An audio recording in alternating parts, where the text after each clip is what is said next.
Alright, it's been a long time coming, but the chassis is finally on the workbench. First thing I want to do is to try powering this set up without the rectifier tube in there, just to make sure the power transformer is still good. I'll leave a couple of the tubes in as well to see if the filaments light up. I've got the 42s left in here because those are just regular ST types, not particularly valuable. I took all the globe tubes out. I'd like to also put a bulb in down here, but I don't have anything that fits this base. I don't think I've encountered this before. So it's not the miniature, like candelabra type. It's not standard type. It's something in between. Well, what I can do at least is put a bulb in for the shadow meter over here. The bulb was missing, but I looked it up, and it's a type 46. I just happen to have a bag of those, so pop one in here. And I suspect this thing is mangled for some reason. I don't know why, because this should be bent over, and the light is supposed to go in here, where the hole is right there. I don't know why somebody would have bent this out of the way like that. I really hope that's not an indication that this is bad, because it's one of the more distinct features in this. I guess I can test continuity. This goes back through the hole, and down and around, and looks like it goes to here and to here. Something cool on this is the power switches. I was wondering how the light and the radio and such were powered, because there's 3 positions on this switch. And I was surprised that the action on this is really smooth. It feels quite nice. And I looked under here, and it's a pretty darn cool setup. There are 2 toggle switches in there. And there are pegs that stick out of this rotating plate. So when you turn the switch,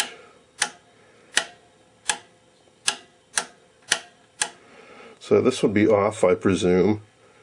That probably turns the radio on, and that turns the light on as well.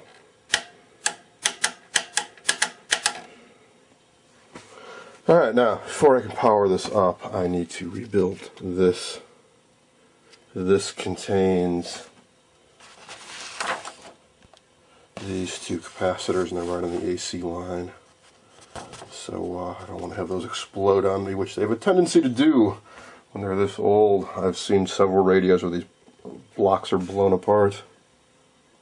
So unsolder a few connections and get this 1/4 inch screw out, and then we'll see about rebuilding it.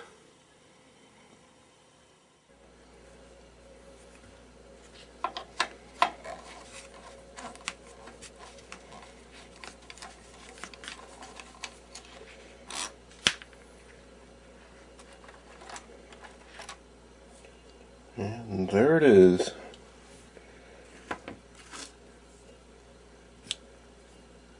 Now, the challenge is to dig this stuff out. I used to think it was tar, but according to the Philco service info, they call it a high temperature wax. Some guys, I heard, put these in the freezer and then ship it out, like with a small screwdriver like this. But I don't like to do that, because I actually broke one of these once from using a screwdriver and prying it, and the side broke out. So I like to use heat. Be careful, don't use a heat gun, because if you get this too hot, it starts to kind of get funky looking. The heat starts to affect the big light, and it gets kind of like blisters.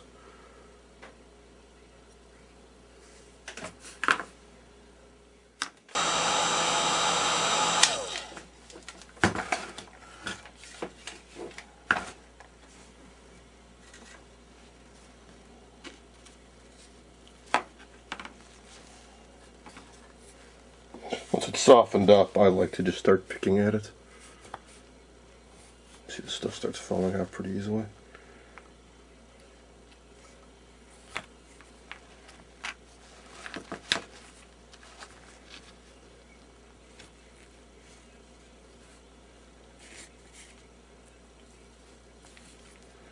We can start to see the capacitors inside emerging. Ah, just realized I forgot to do something, which is to cut the little wires coming out on the other side. There's one here, there's one here, there's one here. If you don't get those out, you won't be able to pull the caps out from this side.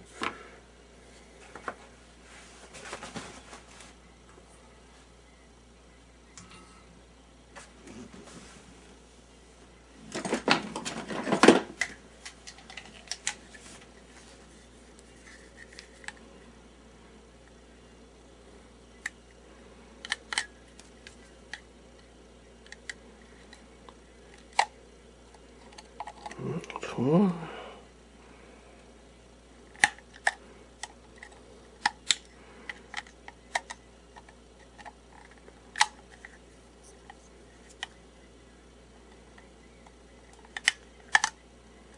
All right.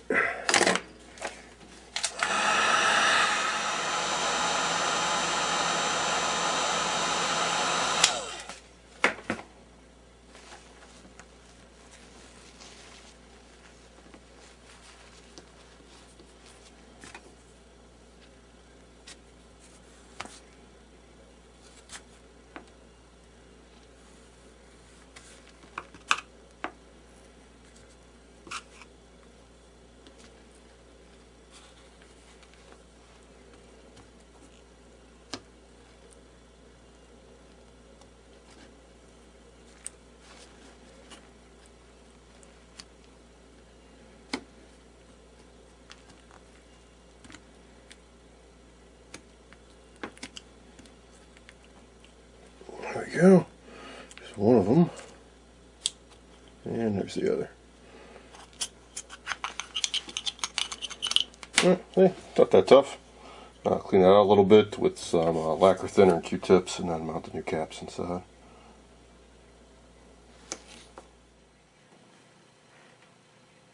I did some experimenting with solvents and found that good old paint thinner actually works quite well. So I've got it all cleaned out now. Now, if you're not sure how to restuff these, what I mean by that is there are two capacitors in here and you only have 3 terminals, so you need to figure out what's the common terminal for 2 of these leads. Well, if you go to, I think it's philcoradio.com, they got all kinds of great info on these Bakelite blocks. This one in particular is a 3793. They all have the numbers carved into the side. And here it is, 3793 dual 0.015, and here's the internal diagram. So there's the 2 capacitors. The common lead is the one closest to the lug, which is this guy, which makes sense because that goes to ground, goes right to the chassis. And if you refer back to the schematic, here, there's the common lead going to ground.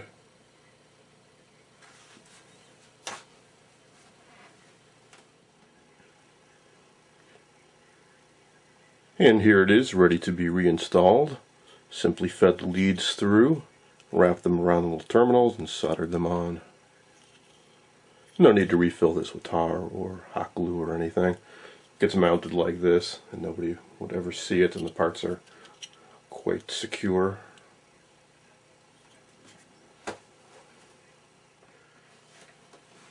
Okay, this is it. I have got the meter hooked up to the 2 plates on the 80 rectifier.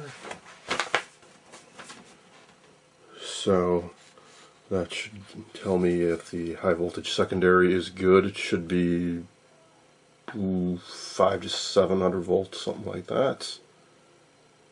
And I can check the pilot light to see if the filament supply is good. And then I'll switch the probe meters over, assuming those 2 are okay, and check this 80 rectifier. Should be 5 volts here. Got it plugged into a 60 watt light bulb. And yeah, here goes.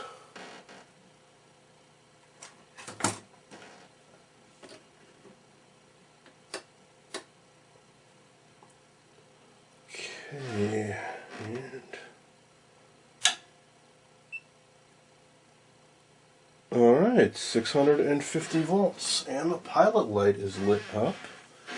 And let's get bright in here to see if the tubes are glowing. Yeah, the tubes are glowing. Oh, and I didn't realize there was actually there's a light inside the tuning dial. Makes sense in hindsight. I just never saw the bulb back there. I'll flip the chassis down so you guys can see what I'm talking about. Also, let's see, I move those probes over. Let's see about the rectifier filament supply.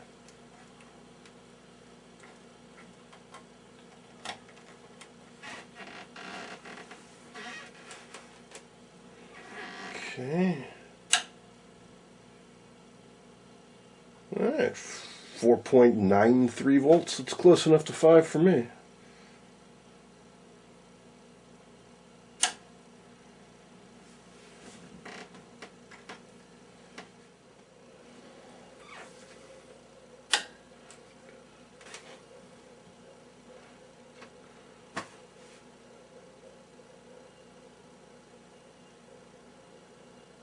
So there's the two Type 42s glowing on the left there, and here's the pilot light for the shadow meter, and then there's the dial lamp.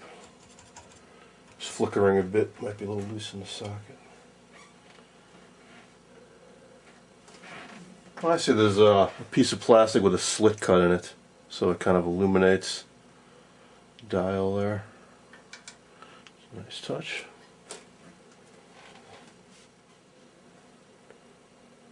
Here's a closer look at that dial. You can see all the call letters in there. W, I, and D, they're still around, still on 560. Don't know about a lot of these others though. MAQ is still there at 670, GN is still there at 720.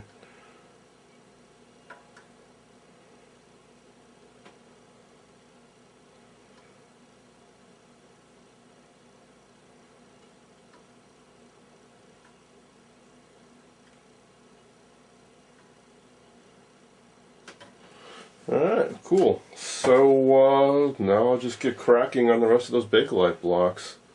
And I'll have to restuff the electrolytics too.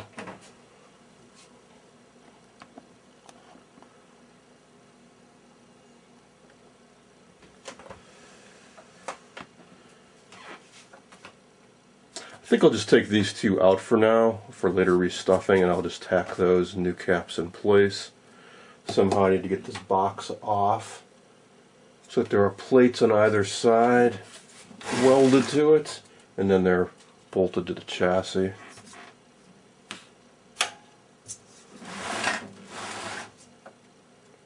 Yeah, so I don't think that'll be too bad.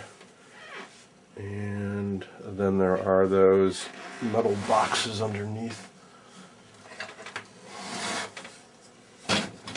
This thing is a beast.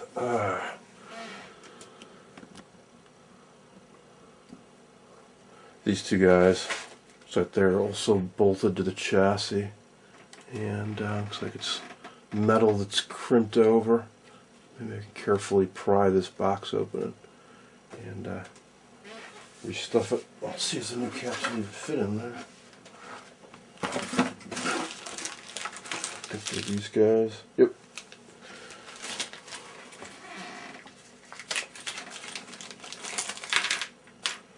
Yeah, it should fit in there. These are plenty thin enough. Should probably fit 4 of them in there without too much trouble, actually.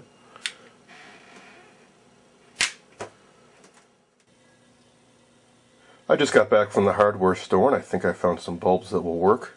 These are specialty appliance bulbs. Sure looks to me like it's the right size.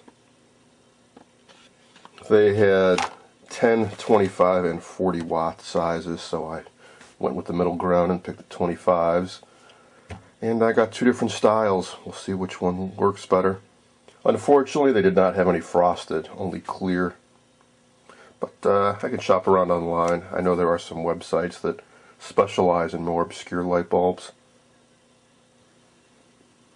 While I had the chassis on its side, I noticed there was some rust up in this corner, so I put on a little naval jelly and then wiped it down, and it's doing a pretty nice job of not only attacking the rust, but it cleans up the metal pretty good. So you can see over here where it's untreated, and here's where I just applied a little bit and wiped it off. Quick and dirty way to clean up an old metal chassis without having to do a lot of scrubbing. Just make sure you wipe it off real good afterwards.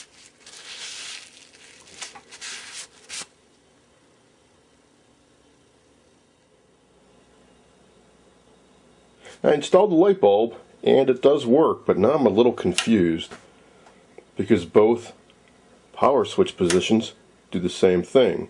In both positions, both the light and the radio are getting power.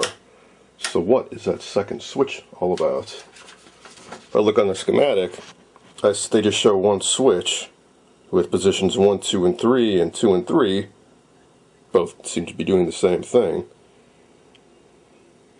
I'll have to trace out the wiring, but one thought that occurred to me is that I know this chassis was used in some other models, so perhaps there's another model where that switch was used for maybe power to a phonograph, and in this set it's actually not connected to anything.